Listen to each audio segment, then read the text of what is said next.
Hello everyone, welcome back to Beauty in the Garden. I am T. Definitely, if you're new to the channel, welcome. And I am going to be working out in the garden, doing just a couple of things, and kind of give you guys a brief little tour of the garden and some of the good things and the bad things, but not too many. So I do have my fern, and if you guys know anything about this particular fern, I'm not even quite sure, but I know this is a fern. And I do have this in my notes, but I have been seeing a way to divide this, but I'm so scared because there's so many of them in there, and I know it needs to come out. But this is a pretty fern. You can put it on like blocks and stuff like that. It's kind of like a little lily pad underneath. So, but I need to get this fern out of this container because there's multiple ones in there. And then I do want to talk to you guys about my mint. So I did let my mint kind of die ish, and I just went ahead and pruned it, gave it a nice pruning, and I mean a hard prune, and I cut it down completely, and you guys can see all that beautiful new growth that is coming in, which is crazy because I thought about it. Now I see it's gonna actually take over the basket itself. I thought it was pretty cool.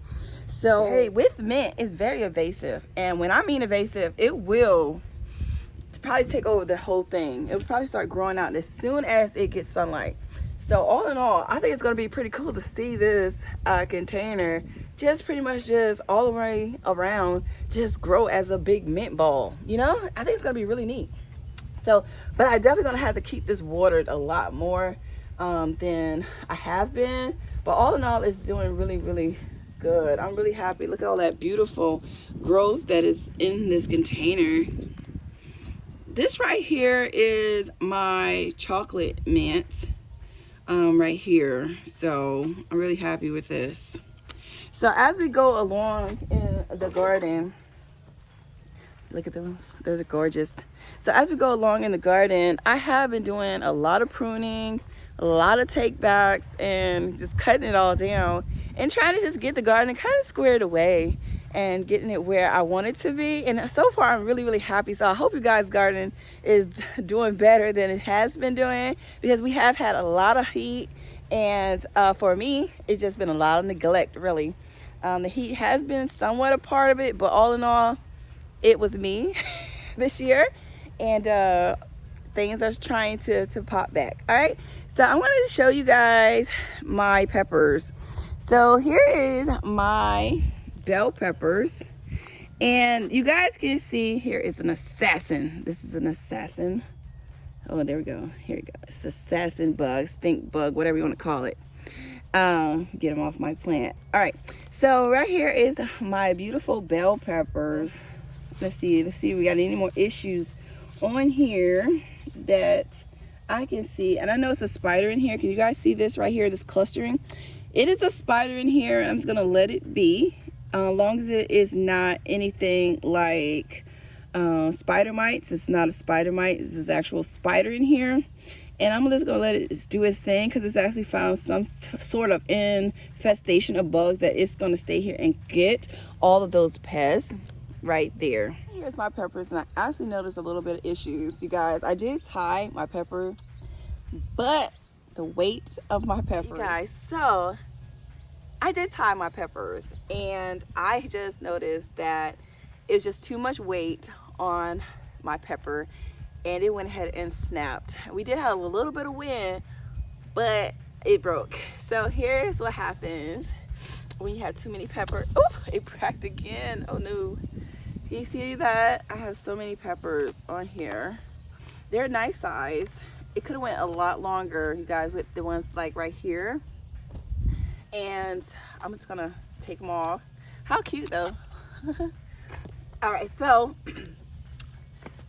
if it didn't break off so badly, I most likely could have went ahead and attached it back to the plant, like where it broke off. I just would have to use some garden tape, and it would have kind of infused itself back and healed itself back into place. So keep that in mind. So if you do have a cracked plant and the branches, rather it's a tree or it's a plant like this, you can actually just take some sort of garden tape or saran wrap and basically heal this, and you'll be all right. But this one snapped off a little bit too much, and it dried out. So if this was fresh and I would have caught it fresh, then I could have just cleaned this up and cleaned up this spot and just kind of just went ahead and cut all this back.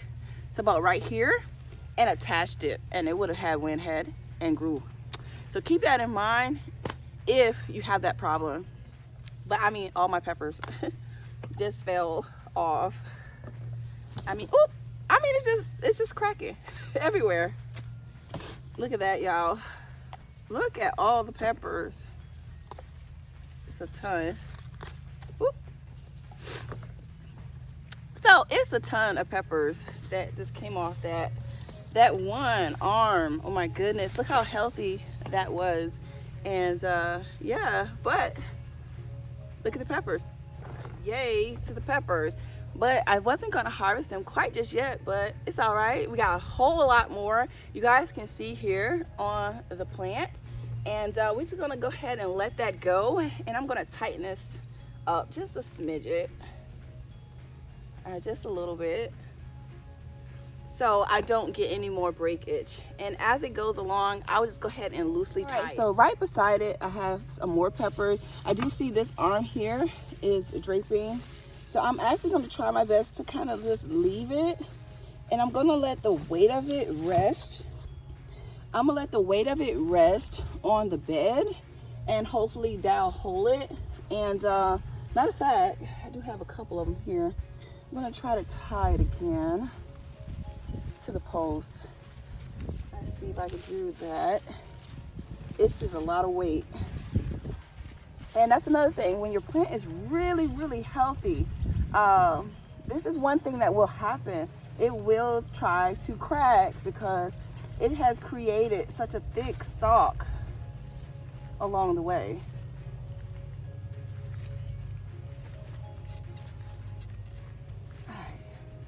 Twist, twist, twist. All right, that one's nice and tight.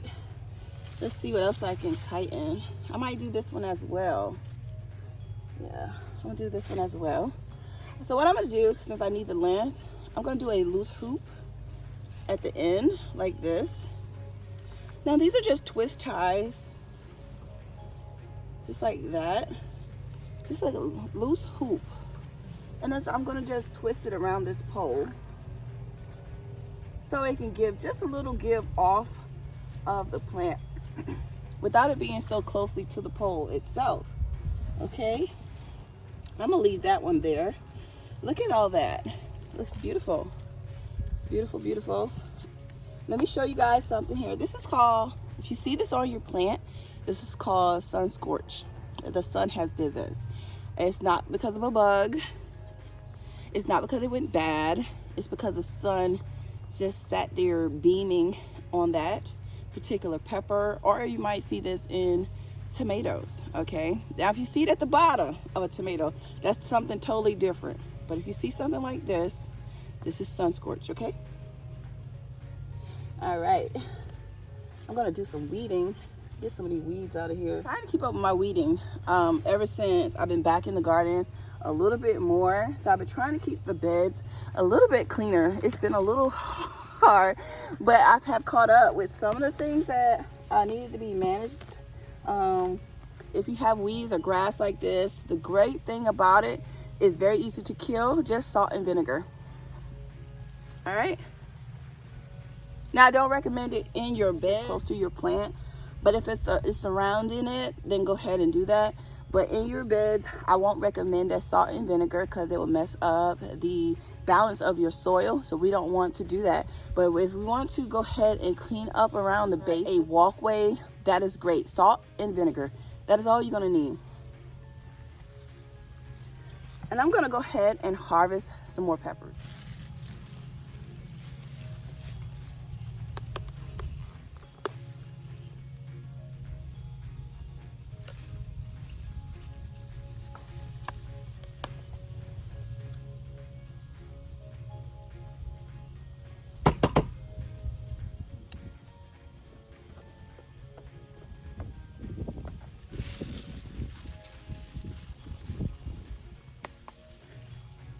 I am going to take off some of the weight off of my plants. Okay. I think I'm going to tie this one as well. Yeah, I might tie it to this one just to get the weight off.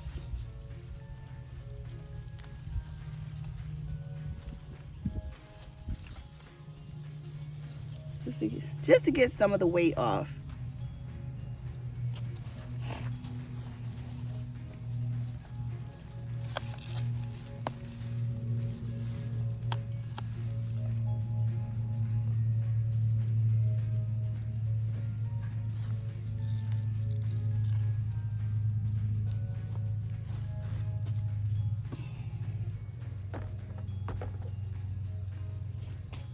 So right here is an upright dianthus. This dianthus does need a little bit of deadheading, so I'm going to actually go ahead and top it off actually, where it's the most healthiest at.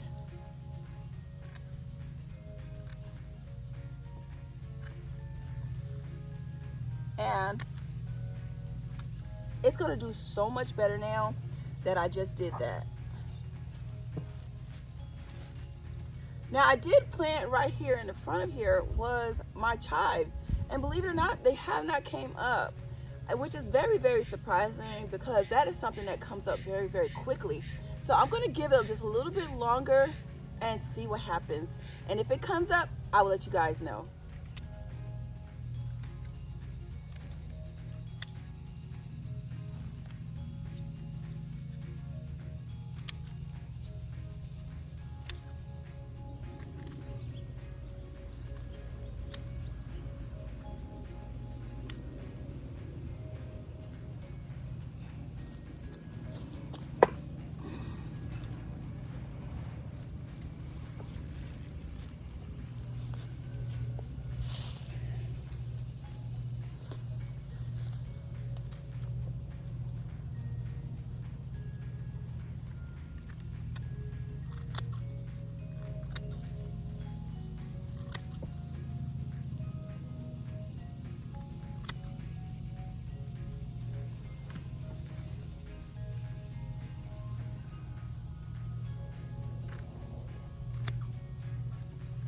You guys, I got the first bed cleaned up.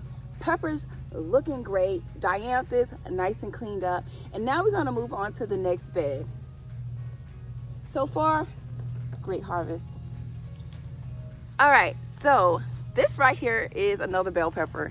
But if you don't want your bell pepper to look like this, straight up and down, I advise you to do is basically top it off. I did not do that with this one. And you guys, we have a long growing season here. So what I'm going to do, instead of topping the whole thing off, I'm actually just going to top off one side of it. And it's going to do is still activate everything below it. You don't have to completely do a master chop on them. What happens is still triggering what's below it to activate. Okay, so what I'm going to do is just cut this piece off. Now, if you want to be very dangerous with it, you can actually go in here right below that note is go ahead and cut it, and those the armpits will actually come alive, and we'll end up with a little bit more peppers, but it's going to take a little bit longer to get that hard. If you live in the zones that actually have a long growing season, then guess what, go ahead and do it, because we won't get cold until really about November. So we have a long growing season. So if you want to take that chance, you still have time. Check this out. This is my Swiss chard, and I mean, it is massive. This one is not as big, but we're going to clean it up as well. We're going to go in here at the bottom, and we're going to look for all of this. This is basically decay matter that slugs and snails like, and I'm just going to clean it up because it's going to promote a healthier plant. So I'm just going to go in here, even though it's a quite aged plant, I'm still going to go in here and clean it up because I know what it's going to take for it to do what I need for it to do, and still can do.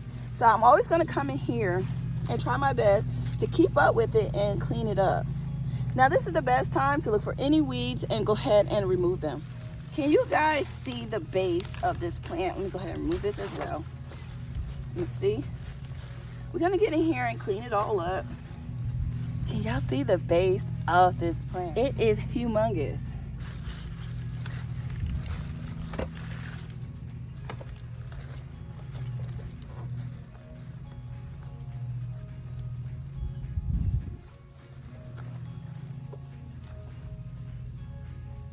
Now I will be giving this to my chickens and not so much putting it into the compost.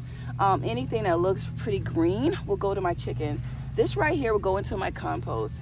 So keep in mind that we can always utilize things in the garden, whether it's coming out of our kitchens or not. We can still go ahead and pop them, you guys, either in the compost, or if we have any our homestead animals, maybe goats, chickens, turkeys, or so forth, we can always utilize our greenery, or even some of the vegetables we weren't able to, you know, salvage or use. We can go ahead and give it to our animals. Now this is a Swiss chard. I want to show you the base. I'm gonna lift it up. Can you guys see the base of this Swiss chard? It is massive. All right, we're just gonna get in here still and clean this up. All right, look for any old material.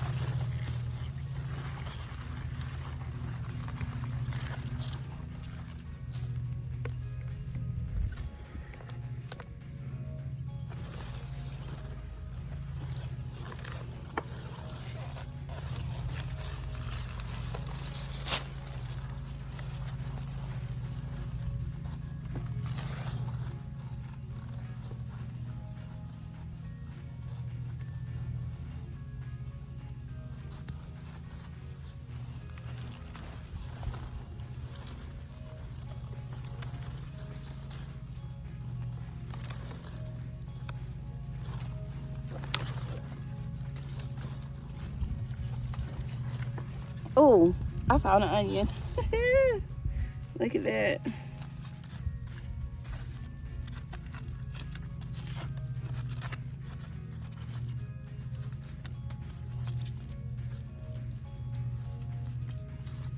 Not too bad. Not too bad. Not too bad at all.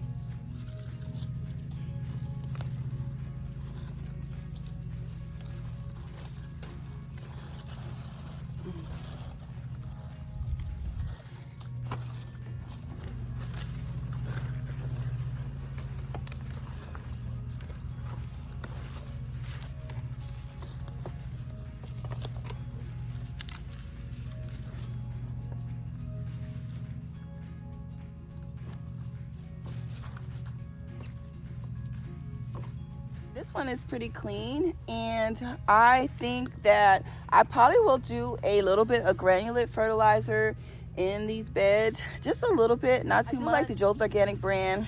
That's my go-to, and I feel like with the peppers here, they look a little bit stunted, and I did transfer these into this bed, and I'm thinking they got a little stunted.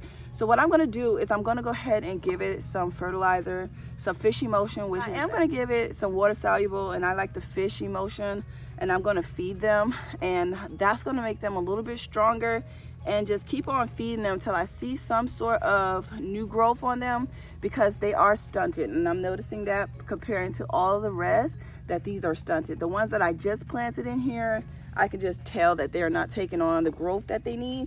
So that's what I'm going to do, and just put down some all-purpose granulate fertilizer. Like I said, my choice is Job's Organic or the Espoma brand, which is basic poultry manure. All right, so we have bed number 3, and this bed here, I can see that the Swiss chard is a little bit smaller, and as well I do see some aphids. They have black aphids, white aphids, and a fuzzy type of aphid. And sometimes if you look around your plants, you will start to see those little bugs here or there. But they are very easy to take care of. I basically just use water. I'll just take it and put it on a harsh spray and just give it a good little blast, and it will destroy them. They're very easy to kill, so I'm not too much worried about them. Now, if they were white flies, totally two different things. But aphids, very easy to kill. So don't worry about them if you see them in your garden. Same exact thing. I'm going to clean up my Swiss chard. Over here is not so much because they're not as big, but I'm just going to go ahead and really just clean it up. And as you guys can see, it looks like a big chard, and it looks like a beet because it's kind of the same thing. If you ever look at a beet leaf, and you will think, oh my goodness, they do have similarities. So they run in the same family, and this is why you might see something like this. Now this is a old Swiss chard plant. I do have, these all are old. I do have a ton of them in the greenhouse, so I will be popping them out for the fall and getting these tore out and put some new ones in. Just not right now because they're still producing, and the ones that's in the greenhouse can keep on thriving in there.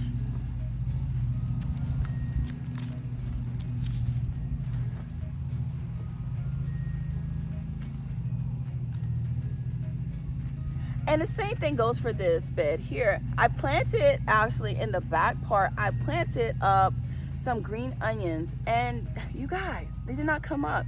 So I'm hoping within the next couple of weeks they'll come up, because sometimes old seed take a little bit longer than new seed. So keep that in mind. If you're planting out old seed, just give it some time and it might come up. Just keep that in mind. Okay, so I know we get anxious and we want to see our gardens thrive very, very quickly. So if you don't see those seeds come up, especially if you had them for multiple years, like those seeds were probably 3 years old, and they don't come up, guess what? Then the seeds might be duds, but give it time. You give a little bit more time for those older seeds.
Wrong one.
So you guys, I was not seeing this ant nest. Be careful out there in your garden. And look what happened, you guys. I got stung quite a bit on my feet from the ants. So keep that in mind, just to pay attention to, just pay attention, you guys. You don't want to... So you guys, I did get stung a good bit. Well, I did get a little nipped on by the fire ants, and be careful out there in your gardens, you guys. It's okay. You can't imagine how many times I have got bitten by fire ants. Okay, so I will deal with that a little bit later, but I am going to go ahead and grab this harvest. But before I do, I'm going to go ahead and give my girls this. This is actually really good and really fresh, so I'm gonna give my girls this. They're gonna love this. And look at my mums. They're huge. They're doing so good over here. The grapevine. If you guys are interested in seeing how I prune my grapevine, let me know in the comments, and I will do a quick little video on how I go about taking care of this massive grapevine. Hi, Cheat. Hi, Cheat. Hi, Vanilla. Hi, Puff. Hi, Aggie. Hey, Verona. Ugh. I need to put a new latch on here. So they're enjoying that little treat right there with the Swiss chard. But the grapevine, I'll definitely want to come back and show you guys that. I think so. It's going to be a lot of work to tame this and get this all taken care of. I think that bull grape is ready. Right there. He looks ready. Yeah. Let's see. See my sunflower? Hi, y'all. It's saying hello. It's saying hello out here. My grapevine. So I'll come back and show you guys the grapevine, and rather not, it's time to harvest, but I definitely am going to do a massive pruning on that. You guys can see my little jungle over here. So all in all, I'm really happy. All right, you guys, I hope you guys enjoyed my video and a quick little update on the sandpit garden. And so far so good. It's still a good bit of work to do, and I'm excited about finishing up and being able to tame some of it at this point. And I think we had a pretty good harvest today, and I think so. What you guys think? Yeah, great harvest. I hope you guys' harvest is doing great as well. So I hope you guys' garden is doing great as well. My harvest, I'm really excited to go ahead and wash these up and get these prepared to put away. And I appreciate you guys stopping by and watching my channel. And like I always tell you guys, there's beauty in everyone's garden. And bye-bye for now. Bye-bye, you guys. I'll see you guys in the next one.